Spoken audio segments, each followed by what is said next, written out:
మహారాష్ట్రలో పూణేలో సంచలనం సృష్టించిన బిజినెస్ మ్యాన్ కేతన్ అగర్వాల్ మృతి కేసులో కీలక ట్విస్ట్. అది ప్రమాదం కాదు, పక్కా ప్లాన్ ప్రకారం చేసిన హత్య అని పోలీసులు ప్రాథమికంగా నిర్ధారించారు. కాబోయే భార్యే తన బాయ్ ఫ్రెండ్ తో కలిసి ఈ హత్య చేసినట్లుగా తేల్చారు. కేతన్ ఫియాన్సీ సియా గోయల్ తో పాటు ఆమె బాయ్ ఫ్రెండ్ చేతన్ చౌదరిని అరెస్టు చేసి విచారిస్తున్నారు. 26 ఏళ్ల కేతన్ అగర్వాల్ జూన్ 18న చారిత్రక లోహగఢ్ కోట వద్ద 400 అడుగుల లోతు లోయలో పడి ప్రాణాలు కోల్పోయాడు. తాము ట్రెక్కింగ్ కు వచ్చామని, తనను ఫోటోలు తీస్తూ ఉండగా హోరు గాలికి పట్టు తప్పి కేతన్ లోయలో పడిపోయాడని అతడి కాబోయే భార్య పోలీసులకు చెప్పింది.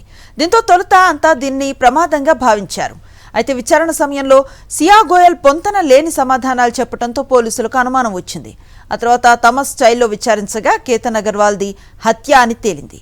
సియా చేతంతో పాటు ఈ ఘటనతో సంబంధం ఉందని భావిస్తున్న మరో 6గురిని పోలీసులు అదుపులోకి తీసుకుని విచారిస్తున్నారు.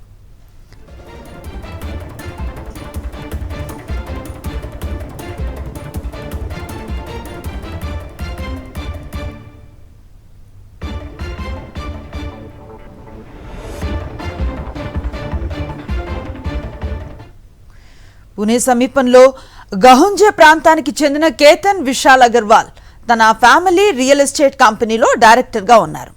ఇటీవల అతడికి వివాహం నిశ్చయమైంది. నవంబర్లో జరిగే పెళ్లి వేడుక కోసం ఉదయ్పూర్లో ఖరీదైన ప్యాలెస్ను కూడా బుక్ చేశారు. జూన్ 19న తన ఫియాన్సీ పుట్టినరోజు ఉండటంతో కొంతమంది మిత్రులతో కలిసి లోహగఢ్ కోటకు వెళ్లారు. అక్కడే ఈ విషాద ఘటన చోటు చేసుకుంది.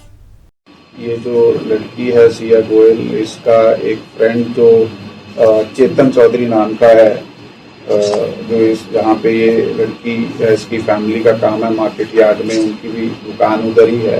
तो इनकी आपस में कुछ 1 साल के आसपास से पहचान थी.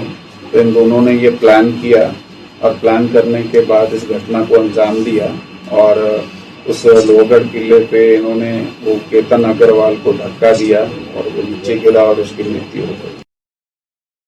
మరిన్ని అప్డేట్స్ కోసం ఛానల్ ను సబ్స్క్రైబ్ చేయండి. నోటిఫికేషన్స్ కోసం బెల్ ఐకాన్ పై క్లిక్ చేయండి.